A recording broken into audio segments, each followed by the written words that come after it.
నమస్తే, welcome to our channel A91.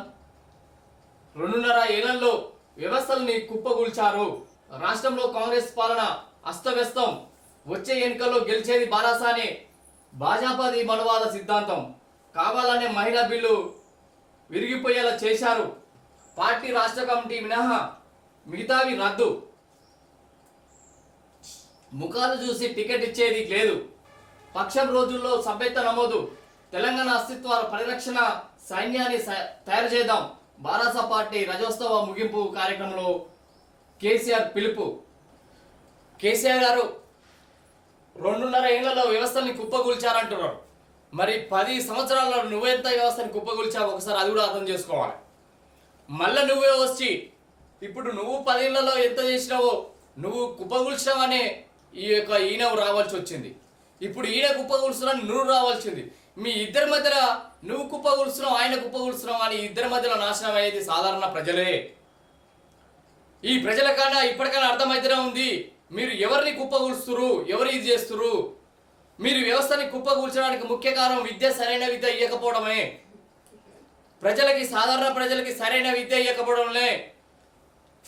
2009లో విద్యా హక్కు చట్టాన్ని అమలుపరిచారు. మన భారతదేశంలో విద్యా హక్కు చట్టాన్ని అమలు చేసిరు. మన రాష్ట్రాల్లో కానీ ఈ యొక్క విద్యా చట్టం అమలు పరచలేదు. మిగతా రాష్ట్రాలలో విద్యా చట్టం హక్కు అమలు పరుస్తారు. 10 ఏళ్ళు నువ్వు కాలయాపన చేసినవు. విద్యార్థులకి KG to PG చేస్తున్నా అని విద్యాపరంగా పెద్ద బడ్జెట్ కేటాయిస్తున్నారని చెప్పిరు. బడ్జెట్ 7% కంటే ఎక్కువ మీరు కేటాయిస్తలేరు. కాలయాపన నువ్వు 10 సంవత్సరాలు చేసుకుంటూ వచ్చినావు. ఇప్పుడు ఈయన 2 సంవత్సరాలు కాలయాపన చేసుకుంటూ వస్తుండు. కానీ విద్యకు మీరు సరైన బడ్జెట్ మీరు కేటాయిస్తలేరు. ఉన్న ఒక యాక్ట్ని కూడా 2009 రైట్ టు ఎడ్యుకేషన్ యాక్ట్ని కూడా మీరు ఇంప్లిమెంట్ చేయలేదు. KG to PG చేస్తా అని నువ్వు చెప్పావు, కానీ ఉన్న యాక్ట్ని ఇంప్లిమెంట్ చేయలేదు. రైట్ టు ఎడ్యుకేషన్ యాక్ట్ నువ్వు ఇంప్లిమెంట్ చేయలేదు. అక్కడనే వ్యవస్థ కుప్పగూలిపోతుంది. మన రాష్ట్ర ప్రజలు ఆర్థికంగా వెనుకబడడానికి ముఖ్య కారణం సరైన విద్య లేకనే. ఆ సరైన విద్యని మీరు ప్రజలకి సరైన విద్య ఇస్తే మీరు ఇచ్చే ఎలాంటి స్కీమ్లు అవసరం లేదు. విద్యా వైద్యం మీద మీరు ఇంట్రెస్ట్ పెట్టరు. కానీ మీ బిజినెస్ పరంగా వేరే దాంట్ల మీద పెట్టిన శ్రద్ధ విద్య మీద పెట్టకపోవడానికి కారణము మీరు మీ యొక్క స్వలాభం కొరకే. మళ్ళీ నువ్వు వచ్చి ఏం ఓర్గ పెడతావని నిన్ను నమ్మి ప్రజలు ఓట్లేయాలి. 10 సంవత్సరాలు ఇది చేసినావు, ఇప్పుడు ఈయన చేస్తుడు. మీరు బడుగుబడైన వర్గాలకి మీరు చేస్తారని ఎక్కడ కూడా అవకాశం లేదు. మీరు మనస్ఫూర్తిగా చేస్తారని లేదు. నీకు అవకాశం ఇచ్చిరు, నువ్వు చేస్తలేవనే ఇప్పుడు ఈయనకి అవకాశం ఇచ్చిరు. ఇప్పుడు ఈయన కూడా అంతకంటే ఘోరంగా చేసే పరిస్థితి ఉంది. మీరు ఎక్కడికైనా ప్రజలు కూడా ఆలోచిస్తున్నారు. మీకు చాలు మీకు అని ప్రజలు ఆలోచిస్తున్నారు. మీకు 10 సంవత్సరాలు ఇచ్చారు, ఇప్పుడు ఈయనకి ఇచ్చారు. ఇక చాలా అని ఆలోచించే ప్రయత్నం చేస్తున్నారు ప్రజలు కూడా. అది గుర్తుపెట్టుకోండి. దాని మీద మీరు మాట్లాడే ప్రయత్నం చేయండి. ఆయనకు నేను చేసిన తప్పు కాబట్టి ఆయనకి ఇచ్చినని ఎక్కడ కూడా నువ్వు చెప్పుకుంటలేవు. నువ్వు మంచి చేస్తే ఎందుకు ఈయనని ఎన్నుకుంటురు? నువ్వు సరైన విద్య ఇచ్చి, సరైన వైద్యం ఇచ్చి, కావాల్సిన ఈ 2 ప్రజలకు ఇస్తే మీరు ఏ వ్యవస్థ మీరు ఏ విధంగా నడుచుకున్నా కూడా ప్రజలు పట్టించుకునే పరిస్థితి ఉండదు. ఒక సాధారణ మనిషి, సాధారణ ప్రజలు సొంతంగా అభివృద్ధి చెందాలంటే వారికి కావాల్సింది ముఖ్యంగా విద్యనే. ఆ విద్య ఒకటి మీరు సరైన విద్య ఇస్తే మన రాష్ట్రము ఇంకా అభివృద్ధి చెందుతుంది. అది ఇవ్వకుండా మీరు ఎన్ని ఇచ్చినా కూడా అభివృద్ధి చెందదు. సమావేశంలో మాట్లాడుతున్న మాజీ సీఎం కేసీఆర్ చిత్రంలో కొప్పుల ఈశ్వర్, తలసాని శ్రీనివాస్ యాదవ్, హరీష్ రావు, మధుసూదనాచారి, జీవన్ రెడ్డి, సురేష్ రెడ్డి, కేటీఆర్. కాంగ్రెస్ ప్రభుత్వానికి ఒక పాలసీ లేదు, పద్ధతి లేదు. చేతికంది వచ్చిన పంటను కొనే దిక్కు లేదు. రాష్ట్రంలో రైతుల పరిస్థితి దిగజారిపోతుంది. మిషన్ భగీరథను కూడా చక్కగా నిర్వహించలేని అసమర్థ ప్రభుత్వం అది. పంటల కొనుగోలుపై ఎక్కడికక్కడ ప్రభుత్వాన్ని నిలదీయాలి. రాష్ట్రంలో కాంగ్రెస్ ప్రభుత్వం పాలన అస్తవ్యస్తంగా తయారైందని బారాసా అధినేత మాజీ ముఖ్యమంత్రి కేసీఆర్ విమర్శించారు. 10 ఏళ్ల బారాసా పాలనలో సకలం సమకూర్చి పెడితే ఎందుకు చేయలేకపోతుందని ప్రశ్నించారు.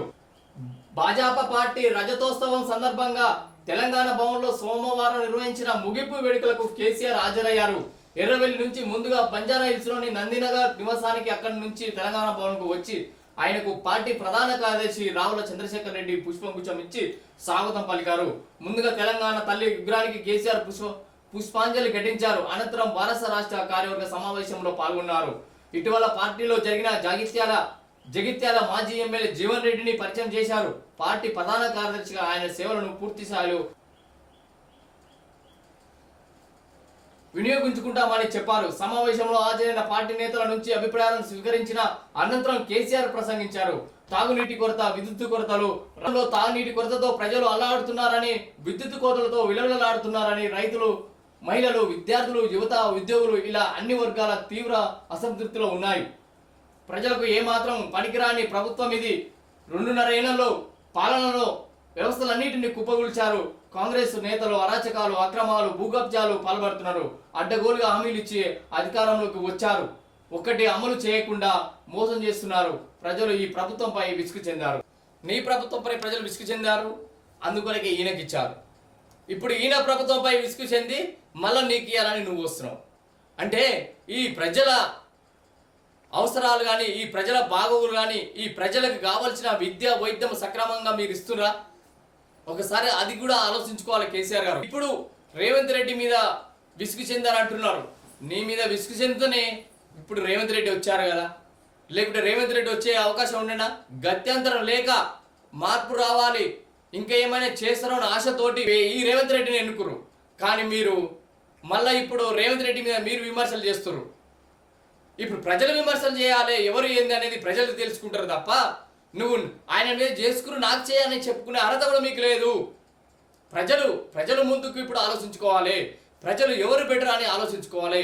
మీ ఇద్దరి వల్ల నష్టం జరిగిందా, మంచి జరిగిందా అని ప్రజలు ఒక నిర్ణయానికి రావాలి తప్ప నువ్వు ప్రజలు రెచ్చగొట్టి, ఈయన రెచ్చగొట్టి మీ స్వలాభ కొరకి మీ యొక్క ఆస్తులు కూడగట్టుకోనికనే, మీ యొక్క అందాన్ని కూడగట్టుకోనికనే చేస్తున్నారు తప్ప నీవే విసుగు చెందిరు కాబట్టి ఈయన వచ్చాడు. లేకుంటే ఈయన ఎందుకు వచ్చు?